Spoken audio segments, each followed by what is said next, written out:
All right, Module 5, Bridging the Divide Between Digital PR and Link Building.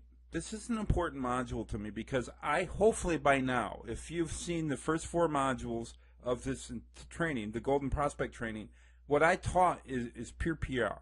And most link builders, they don't use PR tactics when earning links. And that's what the entire premise of the Golden Prospect Training is all about. Now, is it better to be a link builder or a digital PR specialist? Well, we're going to get into that a little bit. And this entire module is going to be about how to become a hybrid digital PR link builder. Let's call it that. And there's things that you can get from the digital PR specialists that just heads and tails above what link builders are doing to earn links. And there's a lot that we can learn from them. And if you kind of take a hybrid approach between PR and link building, you're going to see a lot more links come in and a lot more traffic to your site and your client's site too. So let's just do an intro right here in this video to talk about what the difference is, the traditional differences between PR and link building, and we'll just start that right now. Wow, kapowie! All right, to a digital PR specialist, and there we go. Their primary focus is almost always to get free referral traffic from newspapers and magazines and online sites. They don't really care so much about earning links to get better rankings for their client's site on Google. In fact, most of the PR people I speak to, they care nothing about that. But that doesn't mean that we can't learn something from them. Does it mean that the links that they're building for their clients, does it mean it's not helping their Google rankings? I don't think that at all. In fact, I just think they're not really tracking it all that much. But it'd be interesting to follow a good PR specialist who knows how to earn just like solid links on Golden Prospect sites and on major newspapers and online sites, just to see how that helps the rankings. It helps a lot. And though I want to tell you that most PR people they don't track the search engine traffic. What they do want to do is they want to create buzz, and they also protect their client's brand. And that's what a PR specialist does. They also build relationships with journalists and editors. And that's something that I think as link builders that we could learn a lot from them, a whole lot from that. Because building relationships with journalists and editors is just it's the lifeblood of their lifeblood. What's lifeblood? I'm doing Bible study here. The lifeblood of their business. If they can't get placements, if they don't have relationships with journalists and editors, it means they're always going to be reaching out cold to people. And if they're reaching out cold to people, they're going to have less placements. And if they have less placements, there's going to be what? Less of this free referral traffic coming from newspapers, magazines, and online sites. So they realize that getting ignored by reaching out to people cold is a tough way to make a living. So they started building relationships with the people they needed to, and they've been doing that forever, well before digital PR came around. Before that, it was just PR. They've been building these relationships forever. And another thing that they do that link builders really don't is they tend to stick around in the relationships that they foster to get multiple placements from the same magazines and newspapers and from the same reporters. It's like they stick around, but it's like they don't just try to get one placement. They build a relationship and they get the first placement, then they get a second placement, then they get a third placement. And so it's like an ongoing traffic source for them. And to do this, what they do is they do a lot of research into their contacts before reaching out to them. And that's something I think we can learn as link builders too. I know we can. We can always learn how to research our prospects better. And I'm not just talking about their metrics. I'm talking about their needs. Well, that's something that a PR person does too. They put the needs of their contacts above their own. They know that they're going to be ignored if they do anything otherwise. And that's the cold facts of the PR world. If they get ignored by busy journalists and editors, they're in trouble. They're going to have a hard time paying their mortgage sooner or later because their clients are going to quit paying them. So they know getting ignored is a bad thing. So what did they do to figure out how to not get ignored by their prospects and their contacts, their journalists and maybe key bloggers and editors? What they do? Well, they learned how to put the needs of their contacts above their own. And what I mean by that is when they look for content placements for their client and they're looking for story ideas where they can get their client listed by a reporter in a story, or maybe have a feature done on their client, they have to figure out ways where that's going to be beneficial to the journalist or the editor. And I've always said this, to succeed in link building, if you can get to the point where your prospect gets more out of the link they're giving you than you get out of it, then you're going to get a lot of links. And that's something PR pros have known for a long time. They have to come up with content ideas that fit within the needs of their contacts' needs, of what their contacts have, rather. So if they don't, they get ignored. And an ignored PR person is a skinny PR person who not skinny because they work out either, because they're not eating.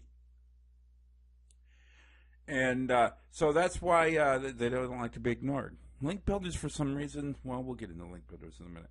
And they also have zero issues picking up the phone to get placements, and that's what they call links, placements.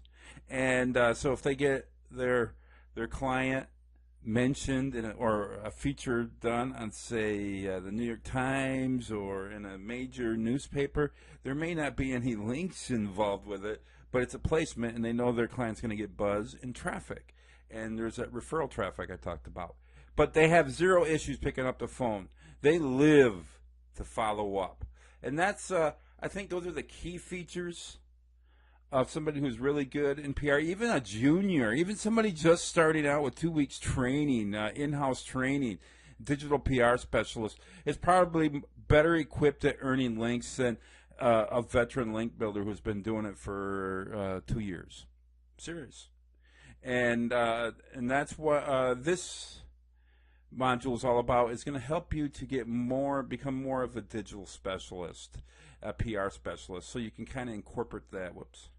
Into your game. Now let's talk about link builders. What sets link builders apart from digital PR people? Well, first of all, let me say that this is the average link builder. This isn't you guys, especially after you've taken this course. But this is the typical link builder. Their primary focus is what? Is to improve the search engine rankings of the site they're building links to. To them, Google is everything. If they live by Google and they die by Google, they need the Google like fishermen on an island need the ocean. They need it. And if Google and they know that what Google giveth, Google takes away. And so there's always a need to get more links and more links. They usually check the rankings of their client site or their own site, usually 4 times a day, 5 times a day. They want links. They don't want buzz. And the only reason they would want buzz if it would equate to them getting links. The only thing they don't want relationships. They rarely build relationships with their link prospects. They want links. That's what they want. And they're usually one-hit wonders. They love to eat and run. You ever have somebody over for dinner and you plan it out and they get there a little late, and then you serve dinner because dinner is ready, and then they eat and they have to go half an hour later and for a cup of coffee? I mean, it's like, wow, that's eating and running. We do it to family all the time, right? And that's what we do as link builders. When we reach out to a prospect and earn a link from them, we're one-hit wonders. We're there for one link. Then we eat and run. Thanks for the link. See you later, and we may never come back again. And that's a difference between. Remember what I said over here?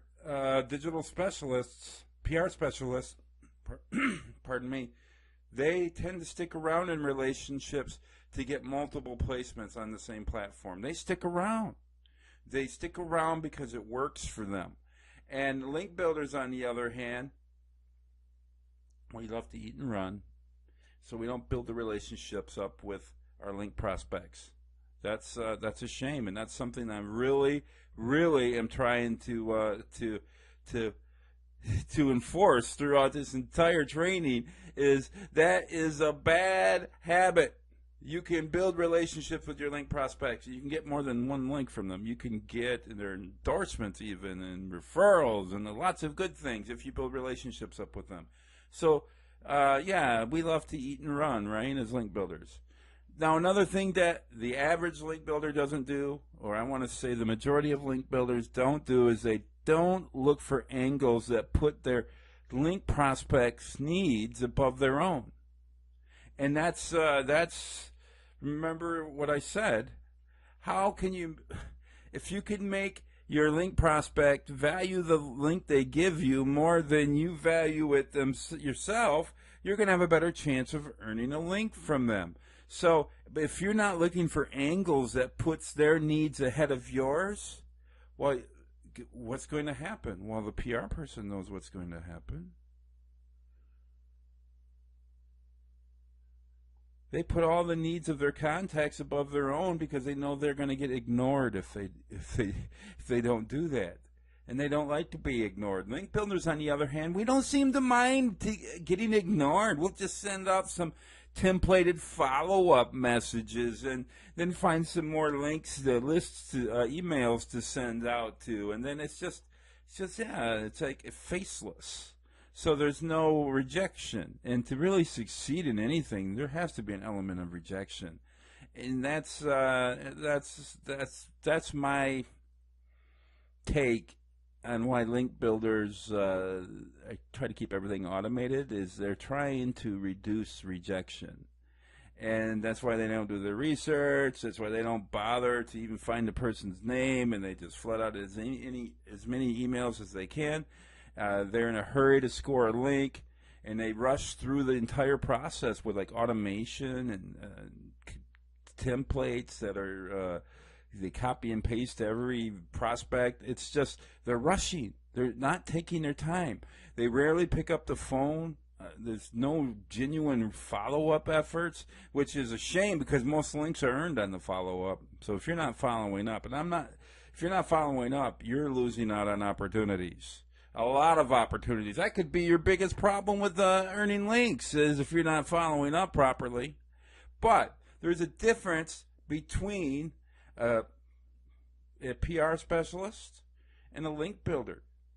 And pound for pound, if I have to say, if I'm hiring link builders, I want to hire a digital PR specialist. I do. And if I'm a brick and mortar business or any business looking to hire, if I have to choose between a link builder and a digital PR specialist, I mean, what's easier for a digital PR specialist to do? Learn that their links have value to Google? Or is it easier for the link builder to become a professional and learn how to outreach and research and build relationships? There's a good chance that the digital PR pros are going to come in and just wipe out link builders because of their skill set. That's why I'm trying to sound the alarm, link builders, so we can learn what they're doing and incorporate it. It's how you earn links. Now, why are we talking about this with silver prospects, where we're not going to have to use PR tactics to get links from silver prospects? Well, you can still use some of the elements to score links from them too. So what you learned going after golden prospects helps you with your outreach to silver prospects. So the rest of this module, I am going to help you bridge the divide between being a link builder to becoming a digital PR specialist. That way you can get traffic. You'll have better outreach. numbers. You'll have a higher percentage of people responding to your emails. You won't get ignored as much, and you'll earn more links and more traffic to your website. So this entire module is dedicated to helping you bridge that gap and just learn some digital PR chops that'll help you earn links. So that's the intro to the video. I hope you liked it, because that's all you're going to get as far as an intro to Module 5. I'm going to go ahead and start pumping out the training videos so we can get you earning some links. So I'm going to go do that, and I'll see you at the next video.